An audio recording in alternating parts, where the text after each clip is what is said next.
गांव की शाम ढलने वाली थी। आसमान पर काले बादल ऐसे छा गए थे जैसे दिन में ही रात उतर आई हो। ठंडी हवाएं चल रही थीं और बीच बीच में बिजली आसमान को चीरती हुई चमक रही थी। इसी बीच बिरजू अपनी पुरानी लकड़ी की रेडी को धीरे धीरे धकेलते हुए गांव के चौराहे की ओर बढ़ रहा था। उसके चेहरे पर थकान थी, लेकिन आंखों में उम्मीद अब भी जिंदा थी। बिरजू बहुत करीब था। उसकी पूरी दुनिया उसका छोटा सा तंदूरी पनीर मोमो का ठेला था। उसी की कमाई से घर चलता था। उसकी झोपड़ी की कच्ची छत हर बरसात में टपकने लगती थी और कई रातें उसे भीगते हुए ही गुजारनी पड़ती थी। आसमान की तरफ देखते हुए उसने धीरे से कहा, हे भगवान, बस आज बारिश मत होने देना।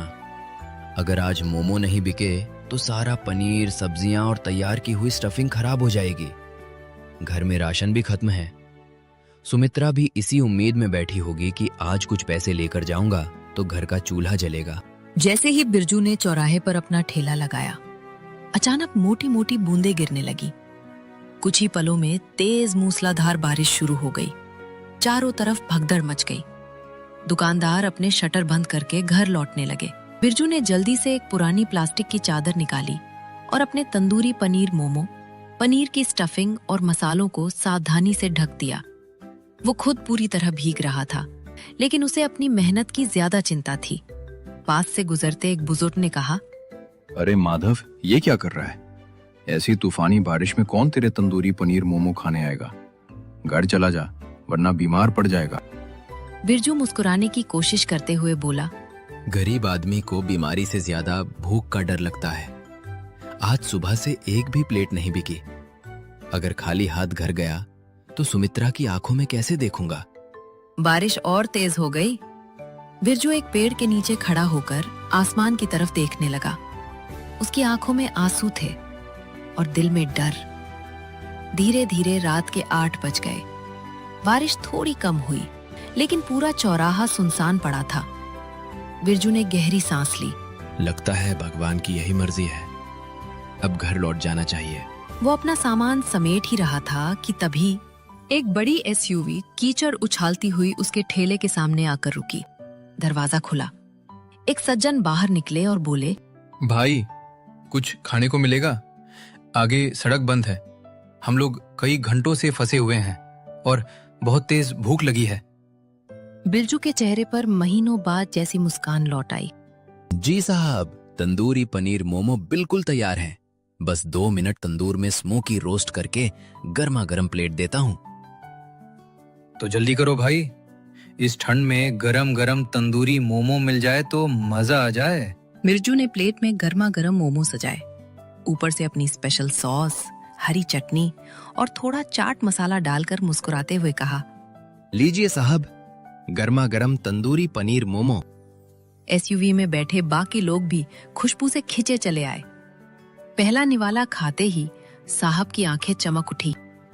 वाह भाई, हमने दिल्ली, लखनऊ और बड़े बड़े रेस्टोरेंट में मोमो खाए हैं, लेकिन इतने जूसी, स्मोकी और स्वादिष्ट तंदूरी पनीर मोमो पहली बार खा रहे हैं। सच में बारिश में इनका स्वाद तो दुगना हो गया।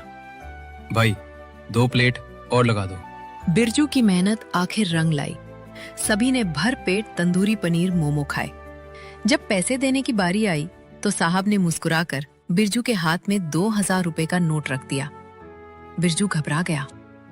साहब, ये तो बहुत ज्यादा है। मेरे पास छुट्टे भी नहीं हैं। रख लो भाई, ऐसी बारिश में तुमने हमें इतना स्वादिष्ट खाना खिलाया है। इसे हमारी तरफ से छोटा सा इनाम समझो। भगवान तुम्हारी मेहनत जरूर रंग लाएगा। बिरजू ने नोट को अपने माथे से लगाया। उसकी आंखें भर आईं। उसे ऐसा लग रहा था जैसे भगवान ने उसकी पुकार सुन ली हो, लेकिन उसे बिल्कुल अंदाजा नहीं था कि थोड़ी दूर अंधेरे में खड़ा राजेश ये सब देख रहा था। उसकी आंखों में जलन साफ दिखाई दे रही थी। वो मन ही मन बोला, अगर ये गरीब तंदूरी पनीर मोमो वाला ऐसे ही मशहूर हो गया तो कल मेरी दुकान पे कौन आएगा? अब इसे रोकना ही पड़ेगा। अगली शाम आसमान में फिर से बादल छाए हुए थे। हल्की हल्की फुहार पड़ रही थी। बिरजू हमेशा की तरह अपने तंदूरी पनीर मोमो तैयार कर रहा था। ताजा पनीर की स्टफिंग, सुगंधित मसाले और तंदूर में सुलगते कोयलों की खुशबू पूरे चौराहे पर फैलने लगी थी। उधर राजेश अपनी किराने की दुकान से ये सब देख रहा था। पिछली रात बिरजू को मिले 2000 रुपए उसके दिल में कांटे की तरह चुभ रहे थे। उसने अपने 2 साथियों को बुलाया और धीमी आवाज में बोला, सुनो, अगर बिरजू का धंधा ऐसे ही चलता रहा तो एक दिन पूरा गांव उसी के पास जाएगा। आज ऐसा खेल खेलेंगे कि उसकी दुकान पर कोई कदम भी नहीं रखेगा। कुछ देर बाद वे तीनों बिरजू के ठेले पर पहुंचे और जानबूझकर ऊंची आवाज में बोलने लगे। अरे, ये कैसी बदबू आ रही है? लगता है पुराने पनीर से मोमो बना रहा है। कहीं बासी सामान तो नहीं बेच रहा? पास खड़े लोग उनकी बातें सुनने लगे। बिरजू घबरा गया। राजेश भैया, आप कैसी बातें कर रहे हैं? सुबह ही मंडी से ताजा पनीर और सब्जियां लाया हूं। आप चाहे तो खुद देख लीजिए। लेकिन राजेश ने उसकी एक नहीं सुनी। वो गांव वालों से बोला, सुन लो सब लोग, अगर किसी ने इसके मोमो खाए और तबीयत खराब हुई तो जिम्मेदार कौन होगा? गांव में अफवाह फैलते देर नहीं लगी। 2 घंटे बीत गए, एक भी ग्राहक नहीं आया। बारिश फिर तेज होने लगी। बिरजू की आंखें नम हो गईं। उसे लगा कि शायद उसकी मेहनत यही खत्म हो जाएगी। तभी दूर से गाड़ी की हेडलाइट दिखाई दी। सबसे आगे वही लाल एसयूवी थी। गाड़ी से वही साहब उतरे जिन्होंने पिछली रात बिरजू के मोमो खाए थे। इस बार उनके साथ उनकी पत्नी और कुछ दोस्त भी थे। साहब मुस्कुराते हुए बोले, नमस्ते बिरजू भाई, आज हम खास तौर पर आपके तंदूरी पनीर मोमो खाने शहर से आए हैं। मेरी पत्नी 2 दिन से बस आपके मोमो की तारीफ कर रही है। लेकिन साहब, यहाँ लोग कह रहे हैं कि मेरे मोमो खाकर आपकी तबीयत खराब हो गई थी। अरे, ये कैसे झूठी बात है? हम तो पहले से भी ज्यादा फिट है। मैंने तो अपने ऑफिस के ग्रुप में भी तुम्हारे मोमो की फोटो भेजी थी। देखो, पीछे जो गाड़ियां आ रही हैं, उनमें मेरे दोस्त हैं। वे भी सिर्फ तुम्हारे मोमो खाने आए हैं। कुछ ही मिनटों में 4-5 गाड़ियां और आ गईं। बिरजू ने तुरंत तंदूर गरम किया।